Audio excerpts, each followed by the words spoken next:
Guess what, y'all? I am excited to say that I will be vlogging more because I got another iPhone. Got my iPhone back. Guess how many gigs this boy got? 128 gigs. No excuses now, y'all. No excuses. This is my anniversary gift. And he cooking dinner tonight. Y'all. My battery low. But I just appreciate him. I do. I was super excited about the phone. Because y'all know I went to Android and I was complaining because I wasn't really complaining, but like anytime it was brought up about like, you know, do you want an iPhone, do you want Android, I always let it be known like, no, I want my iPhone back. So the fact that I got one and I got the exact one that I wanted, and the gigs though, and I know they're about to come out with a 7, but it's cool because I don't like jumping on board as soon as stuff come out because be having glitches and stuff like that. And it's like a pretty rose gold color, y'all. It's so cute. But yeah, he cooking dinner tonight, and I ain't even have to ask y'all. And last night, I'm trying to see, one of the nights I came in, I could tell that he had like cleaned and straightened up. So I appreciate him. I'm thankful. I'm grateful. I let it, you know, I make sure, I try to make sure now that I let it be known. When I'm thankful or when he does something I appreciate, because a lot of times in the past I used to just assume that, you know, he knew. Like I didn't think I had to always say it or, you know, I guess go about showing that I appreciate him a certain way. But sometimes, you know, men need to hear it just like sometimes women may need to hear it. So I've been definitely making sure I have been vocalizing it more, that I'm thankful and I'm appreciative, you know, for the things that he's been doing. And yeah, so we've been doing good lately. We've been doing real good. Our anniversary, our 5-year anniversary is coming September 22nd, and we will have a well-deserved mini vacation because he work, I work, so we're gonna have I'm getting a Snapchat message, but we're gonna have a weekend getaway to enjoy one another. That'll be our first time, well, my first time being away from Izzy, so pray for me because I don't know how this is gonna go, but I'm gonna try my best to just relax and chill and really enjoy my husband. Like, I'm gonna try my best, but I will talk to y'all later. I just want to come on here, just, you know, pop in and say hey. He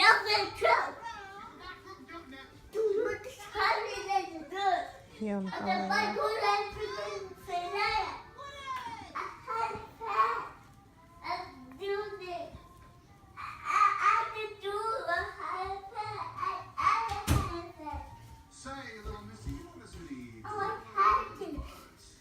Who you talking to? I want to have this. Who you talking to? I think I want to have this. Who? What Oh, are you talking to turtles? Oh. No. No? Oh. Take this. What's up, y'all? It's Monday. It's like, it gotta be like 9 something at night.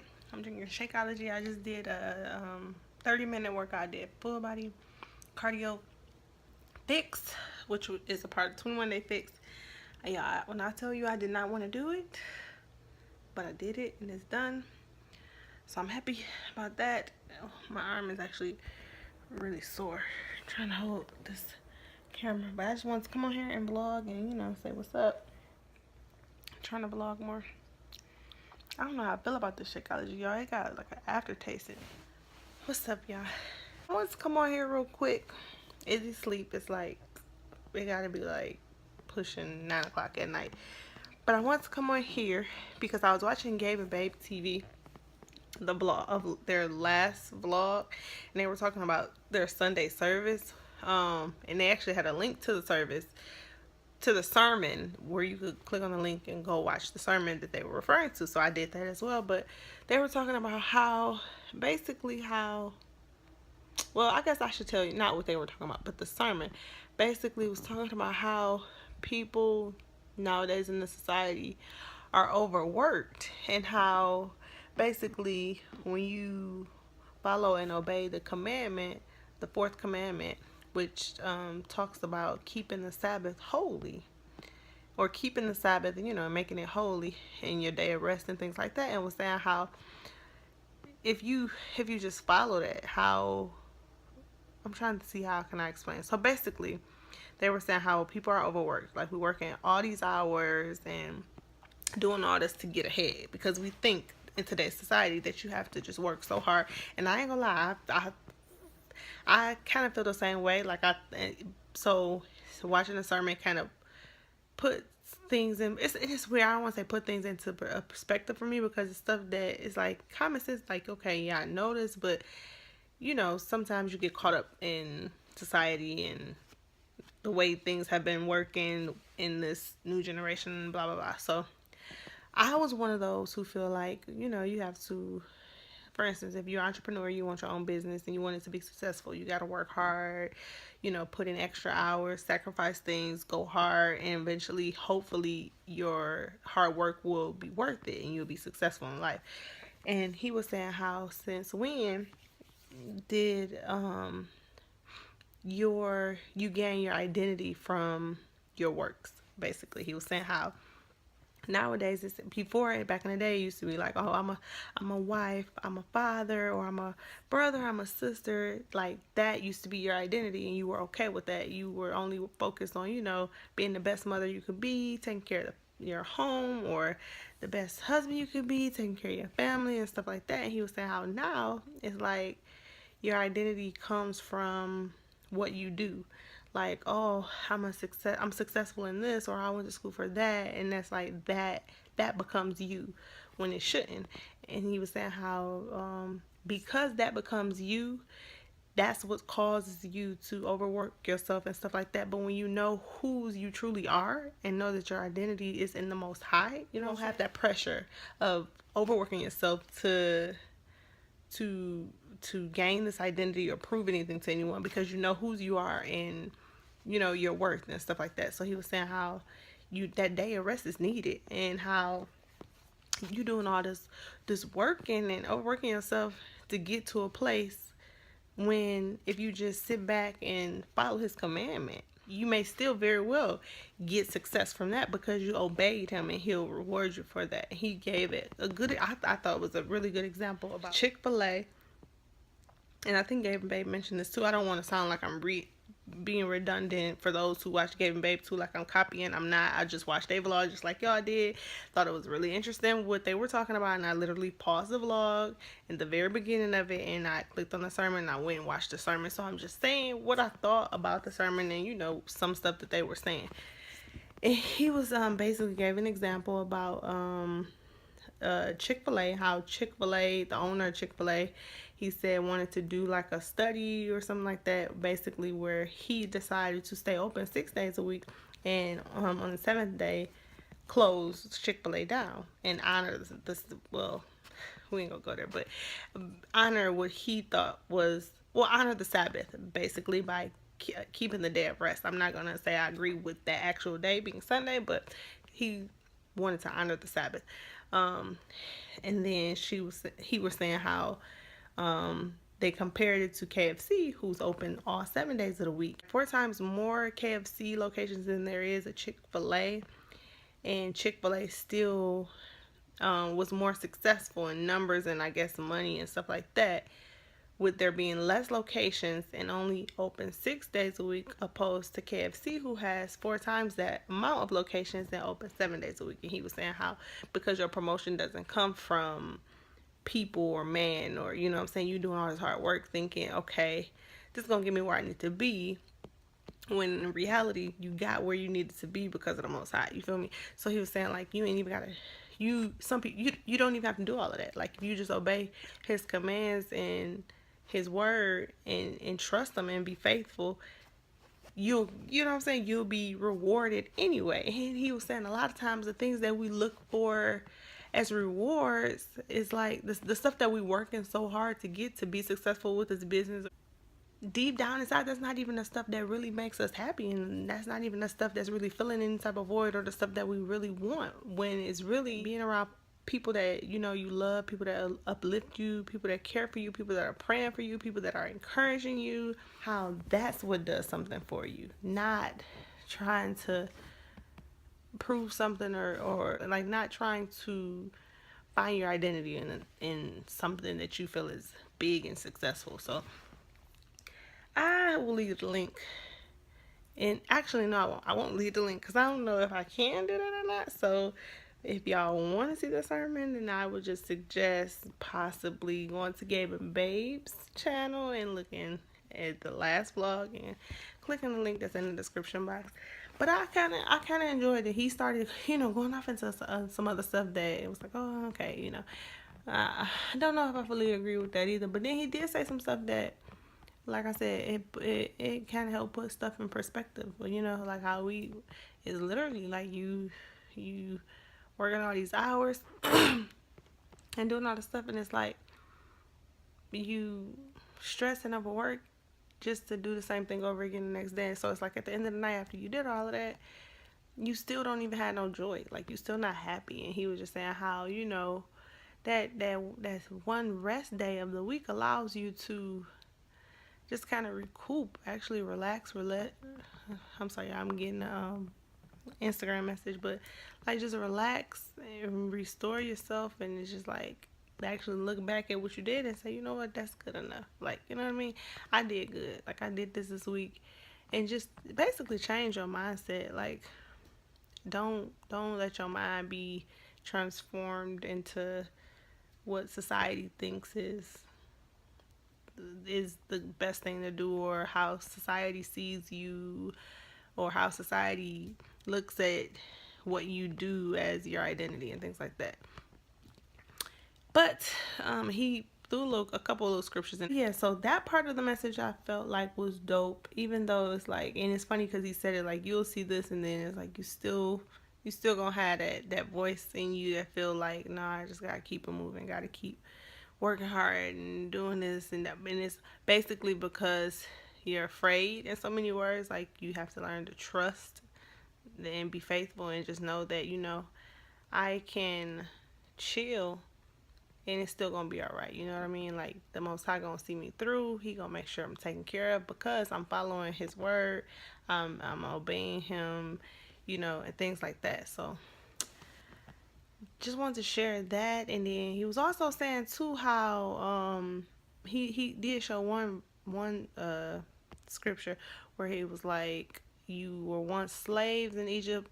The Most High said something like, you weren't slaves in Egypt, I took you out. So I commanded you have this one day of rest.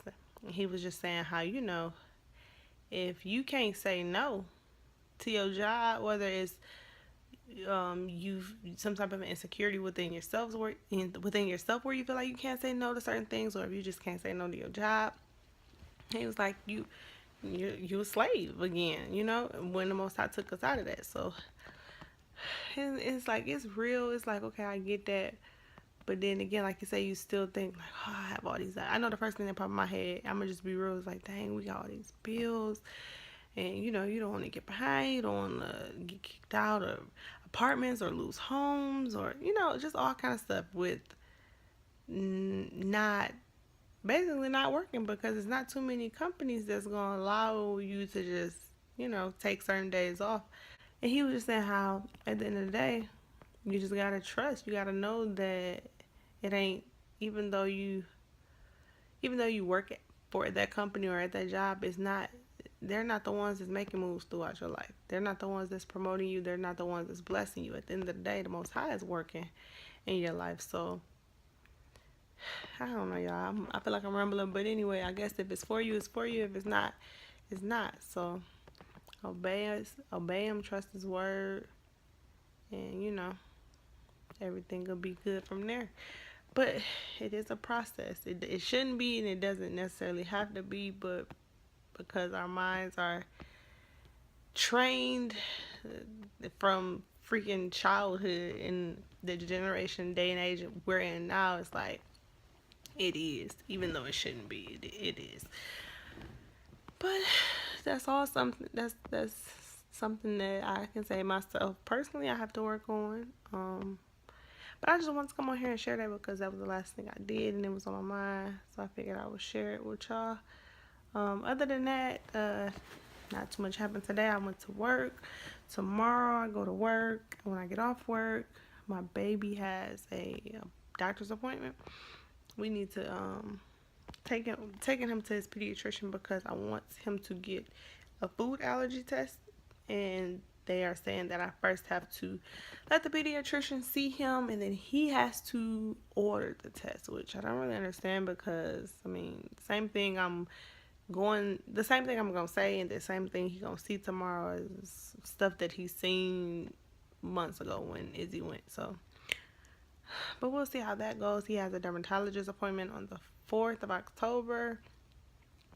And then there's another appointment I'm gonna be scheduling for him with this like holistic doctor, y'all. Cause I'm gonna be real, like a lot of times I feel like these doctors nowadays they like I feel they tell us I don't know I feel like they even though they went to school and did this and did that, I feel like the stuff they tell us is stuff that you can find off of Google. It's like they not really helping. It's the process of elimination with most of the stuff they say. It's like they're all about money. They trying to get you to vaccinate your kids with this crap and it's all kind. I don't feel like they on our side, honestly. Um, so I am looking into a holistic doctor for Izzy, but of course you have the other side of things where most holistic doctors don't accept insurance because insurance companies don't necessarily back up their practices. So you have to pay everything out of pocket, which um, I've been talking for 14 minutes. I ain't tripping too much off of that because I just feel like for instance, the first consultation with this one doctor is $87. I ain't tripping off of that. You spend more than that on the phone, so why not spend it on your child? But the only thing I'm worried about is just I don't want, you know, the holistic doctor to play us either and string us along with all these unnecessary appointments and stuff, causing more money if they know, they can't really help you or I don't know. But I'm gonna try it out, see where it goes from there. Cause I'm sure y'all have noticed if y'all seen Izzy in the more recent vlogs, but he is like getting little bumps like all over. It's mainly just one side of his face, but he getting like little bumps like all over his face. He bust one on his cheek, so it's looking real bad, and they're just coming like all over his face. So I need to get that checked out. I honestly feel like it's something that he's taking in, like something that he's eating or something that he's allergic to, and it's causing either the breakout or if it is a virus, I feel like because he's eating something, his body is so busy fighting against whatever that is he's continuing to eat, is weakening his immune system to where is not able to fight off the actual virus. So that's why I want the food allergy test, but I don't know. I guess we'll find out soon, but yeah, I just wanted to come on here and say that I feel like I'm rambling. It's really late. I'm about to just chill, probably watch some more YouTube videos, and I will see y'all tomorrow. All right, peace.